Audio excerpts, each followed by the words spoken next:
Gracias por seguir con nosotros en nuestra entrevista central del día de hoy, una de ellas, hay que decirlo.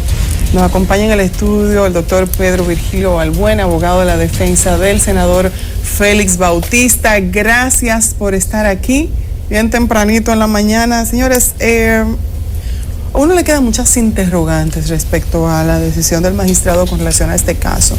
Muchos hubiéramos querido que eso llegara a juicio de fondo y que en juicio de fondo se debatieran las pruebas y que ahí se demostrara su inocencia o culpabilidad.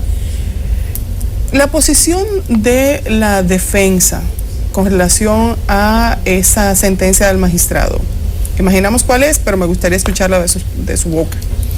Creo que muy agradecido de que me inviten por segunda vez aquí. Sí, encantado. Muy feliz de estar aquí con ustedes en este programa tan visto en todo el país. En relación al tema que me plantea, yo creo que primero hay que ver qué es lo que es un proceso penal y para qué sirve la audiencia preliminar. Porque a través de la prensa han existido muchas opiniones alrededor del tema de que el escenario para demostrar inocencia o culpabilidad era un juicio de fondo. Si viésemos las cosas desde ese punto de vista, entonces habría que quitar de la ley la audiencia preliminar, porque la conclusión de la investigación necesariamente es la evaluación por parte de un juez de cuál es la suficiencia de esos cargos que se formulan, porque un proceso no puede llegar a juicio porque la gente quiera o que un grupo quiera que llegue a juicio. Un proceso tiene que llegar a juicio en aquellos casos en que tenga esperanza de éxito en el juicio de fondo. Y lo que ha demostrado en este caso del proceso es que no pasó ese estándar indispensable para que vayamos a juicio de fondo. Discutir un caso en fondo implica, antes de eso, número uno, reconocer que las pruebas que han sido ofertadas son legales. Número dos, que no concurre en ninguna causa que impida el progreso del proceso. Y número tres, que aún así los cargos sean suficientes para proceder a un juicio de fondo. Entonces, si esos elementos no se han visto presentes en este caso, el juicio de fondo realmente es una cuestión que no es necesaria. Y de hecho, para eso es que ha sido creado precisamente en nuestro sistema procesal la audiencia preliminar, para determinar esa suficiencia que debe existir para que a una persona se le someta a un juicio en las condiciones en que se determina en la ley dominicana. Doctor, pero en este caso particular, y para que lo vayamos entendiendo paso a paso, si ya no podemos cerrar una puerta en el tema del proceso judicial del fondo, que era lo que todo el mundo que usted dice que está ese proceso, no, vamos a ir cerrándolo aquí, me lo explica con manzana. ¿Qué fue lo que pasó? ¿Es que no habían pruebas reales suficientes o era que todo estaba mal infundado, que no había? ¿Qué fue lo que pasó? Bueno, el conjunto de cosas que fueron resueltas podríamos resumirlo en tres aspectos. Dentro de este ámbito habían una serie de pruebas que habían sido obtenidas de manera ilegal por el acusador. Okay. Que es el Ministerio Público. Exacto, el Ministerio Público. El tema de las cuentas bancarias específicamente. No, sobre todo, vamos a decirlo de otra manera, el tema del secreto bancario, que es una norma entre nosotros. Sí. Norma que fue violada por el fiscal procurando información sin contar con los recaudos que la Constitución y la ley pautan para que pueda obtenerse ese tipo de información. Pero más que eso, pruebas obtenidas engañando el sistema. O sea, el fiscal procuró en Santiago que se le autorizaran órdenes específicas para arquear bancos, para obtener información bancaria, haciendo pensar que el proceso que se promovía en contra del senador era contra otra persona, aún sabiéndose que era un proceso claramente dirigido contra un senador de la República y que consecuentemente requería de la intervención de un juez de la instrucción especial de la Suprema Corte de Justicia. Pero más que eso, pruebas engañando al sistema en Santo Domingo, órdenes firmadas, solicitudes de órdenes firmadas aquí en Santo Domingo dirigidas a jueces de instrucción de primer grado, en donde se cambiaba el nombre de Félix Bautista para que nadie se diera cuenta de qué se trataba y así se le dieran órdenes. Entonces, en esas condiciones, usted... Ahí se va cayendo automáticamente. El fiscal que lo que justifica, digamos, su legitimidad para perseguir, esté fundándose para perseguir en violación permanente y repetida de la ley, puede pretender beneficiarse de ese tipo de información. Un segundo punto, que fue también abordado en la decisión, es el tema del ne bis in idem, que muchas de las personas que antes decían que no existía han comenzado a reconocer que sí. ¿Eso qué? Explíquele vamos a decir, lo que significa. En la Constitución de la República, en todos los convenios internacionales de derechos humanos está prevista una garantía para toda persona perseguida de que no puede ser perseguida dos veces por una misma causa. Había un debate con respecto al archivo previo. Sí, vamos a ir. Se planteaba una diferencia. Vamos a ir ahí para abordar todos los temas que han sido planteados. Entonces, esta garantía impide que si usted agotó la primera persecución y fracasó, o digamos que tuvo el éxito que usted no quería, porque era menos que lo que usted pensaba, usted no puede promover una nueva persecución penal basada en esos mismos hechos. Entre nosotros, todo el mundo aquí conoce que hubo un archivo definitivo y que hubo un archivo provisional. En relación a esos archivos, el Ministerio Público, digamos que él mismo, después de haber archivado definitivamente, y este es otro tema que es importante tomar en cuenta, después de haber archivado, de nuevo pretendió desconocer los efectos de ese archivo, y ese proceso estuvo en la Suprema Corte hasta llegar a una decisión firme al respecto. Pero además existe un archivo provisional que, digamos que por insuficiencia probatoria determinó cerrar el caso hasta que se presentaran esas evidencias. A pesar de esos dos archivos, el Ministerio Público ahora presenta acusación por los mismos hechos y promueve una persecución basada en esos mismos hechos y pretende que un tribunal le haga caso fundamentado en unos hechos que ya han sido archivados. Entonces, esta nueva persecución, de hecho, a mí me parece que muy lejos llegó el juez, porque para llegar a una decisión como la que dictó, ni siquiera tenía que abocarse en las condiciones que lo hizo al conocimiento y a la discusión de todo el tema, porque la existencia de una causal como esta impide que la acusación, que una persecución, que una nueva investigación pueda promoverse. Eso impedía, de hecho, que ellos iniciaran el proceso por esos mismos hechos. Sin embargo, llegaron hasta la discusión de la prueba como si no tuvieran ese obstáculo procesal, que es algo que se le colocaba en el medio y que impedía que la acusación progresara en relación a este punto. Eso es lo que ha pasado aquí. Usted dice que hay un tercer punto. Sí, el tercer punto. El tercer punto es el de la insuficiencia de prueba, que es el tercer punto de la decisión.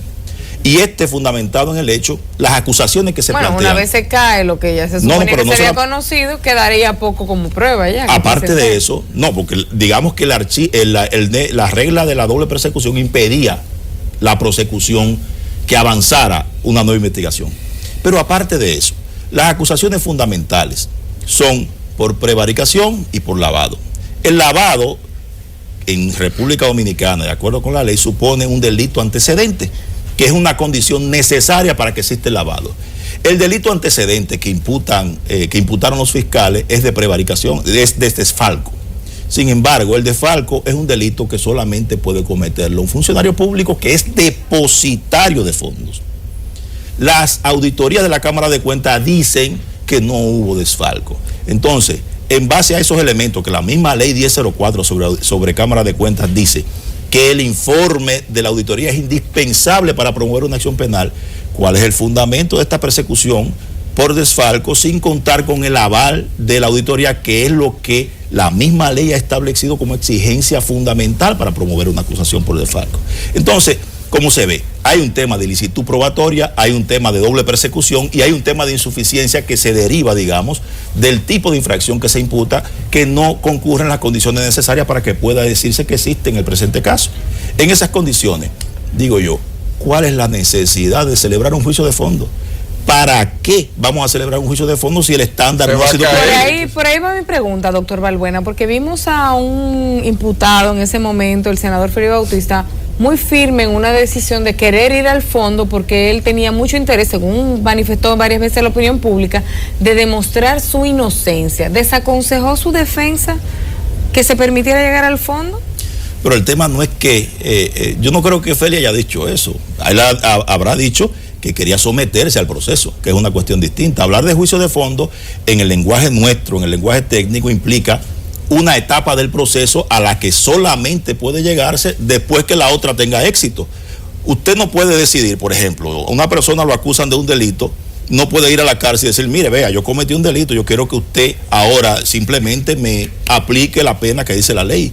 ¿Por qué? Porque el sistema nuestro y cualquier sistema democrático de derecho supone que usted cumpla con esas reglas del debido proceso independientemente de que una persona clame que lo encierren porque él es culpable de un delito, por ejemplo, en esa hipótesis. Entonces, en este caso, las palabras que habrá dicho el ingeniero Félix Bautista tendrán que ver quizás con someterse a proceso. La cuestión de juicio de fondo no depende de la voluntad de nadie, ni es el escenario para demostrar la falta de culpabilidad, porque es una cuestión muy elemental, no de derecho, sino de razón. Si no existen elementos mínimos para ir a juicio, ¿cuál es la necesidad de juicio? Doctor Balbuena, usted decía que cuando enumeraba los elementos que no permitían que se llegara a juicio de fondo, hablaba como el primer elemento, la recolección ilegal de pruebas. Y decía que se mintió al acceder a arqueos de bancos tratando de investigar a otras personas cuando realmente lo que se quería era cruzar las cuentas con Félix Bautista. Lo que dijo el Ministerio Público, recuerdo en una ocasión, era que ellos se encontraron con la situación de Félix Bautista al estar analizando las pruebas de las otras personas. Usted se ríe, pero quiero saber su opinión como abogado de la defensa respecto a ese tema. Pero esto es inverso el asunto, porque ¿quién era la persona investigada? O sea, ¿cómo usted puede decirme a mí que investigando a otra persona que usted dice que son relacionadas del imputado principal fue que usted se topó con esa otra prueba? No, pero ya se encontró con que realmente el proceso mayor era definitivamente sobre Félix Bautista. Pero siempre fue así desde hace muchísimo tiempo. O sea, es inverosímil pensar que ellos se encontraran con pruebas de uno de los que ellos dicen que eran colaboradores del ingeniero Félix Bautista y no al revés. Porque usted podrá toparse con evidencia de los demás investigando a Félix Bautista, si esa es su investigación. Pero decir que usted estaba investigando a otro en desconexión con el autor principal y se topó con una prueba de Félix Bautista, es una cuestión que podrán contárselo a un niño de primaria, pero que no tiene ningún elemento de verosimilitud que permita entenderlo como razonable a la luz de las circunstancias en las que esto pasó. Entonces, ¿cómo me justifican, si fuese así? ¿Cómo justifican ellos que le hayan cambiado el nombre a Félix Bautista para solicitar una orden? Que se lo hayan cambiado en una instancia firmada por el Procurador General de la República para conseguir que un juez de primera instancia le diera una orden. O sea, ¿qué manera de comportarse en el ámbito del proceso penal el mismo es esta? Ministerio Público estuvo violando la ley. El Procurador General de la República. O sea, esa instancia mediante la cual se le solicita al juez coordinador del Distrito Nacional una orden para intervenir cuentas y para averiguar sobre productos bancarios, es una orden una solicitud que está firmada por el Procurador General de la República. Lo que quiero saber, doctor, usted hablando de que nadie se puede jugar, o sea, desde el principio todo esto ha sido una mentira. Este proceso ha sido todo un montaje a sabiendas de que íbamos a terminar aquí. Este segundo proceso está claro que estaba condenado al fracaso desde el principio. Y le voy a decir algo más. Metiéndole a uno unas expectativas que no eran. Bueno, eso es nuestra historia republicana y la historia de cómo se comporta en muchos casos el Ministerio Público está llena de este tipo de ejemplos. Las quejas que incluso se han discutido aquí en otras ocasiones tienen que ver precisamente con un comportamiento que en muchos casos es arbitrario y desleal del Ministerio Público a la hora de investigar delitos. Lo que pasa es que es muy fácil. El Ministerio Público tiene acceso a la prensa y tiene ganado amplias posibilidades de producir opinión pública y la utiliza en su favor. Entonces, cuando el Ministerio Público hace eso, en el ámbito de una persecución penal, la carga que tiene quien está perseguido es muy grande, porque ya hay una opinión pública que en muchos casos se instala en contra de una persona y revertir, aunque sea un caso absurdo como este, los efectos de esa información nociva, manipulada, que promueve el Ministerio Público es muy grande y todo el mundo comienza a creer que es así.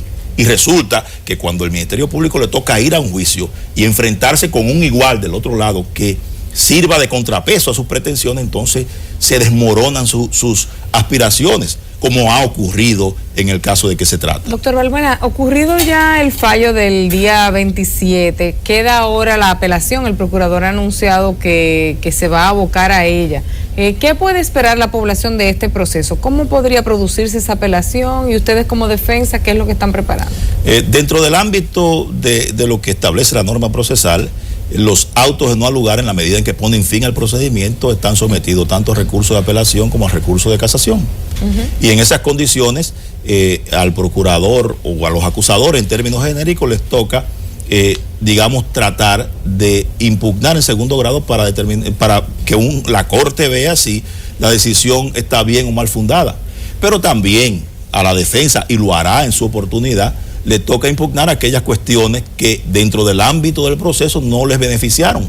O sea, cuestiones que incluso hubiesen detenido antes este proceso, como el hecho de que existía un fuero específico para procesar a un senador, número uno, como el hecho de que el Procurador General de la República durante todo este tiempo y en contra de lo que establece la ley procesal, llevó una investigación secreta que se la guardó para él solo, recopiló información que se la guardó para él solo y atacó por sorpresa, digamos, esos elementos que nos fueron rechazados nosotros en este proceso son cuestiones que nosotros vamos también a proponerle a la Corte para que lo examine de nuevo en torno a este punto, y eso va a provocar, digamos, quizás en el ámbito de este proceso, no solamente la apelación del Ministerio Público con respecto a lo que no le favoreció, sino también la posibilidad por parte de la defensa de impugnar todas aquellas cuestiones que tampoco le favorecieron en el ámbito. ¿Han hablado con Félix Bautista sobre esta posibilidad de impugnar y cuál sería la posición de Félix Bautista? Tenemos que irnos a una pausa. Vamos a dejar esa preguntita para cuando regresemos, incluso también otros elementos que ya se están discutiendo en la opinión pública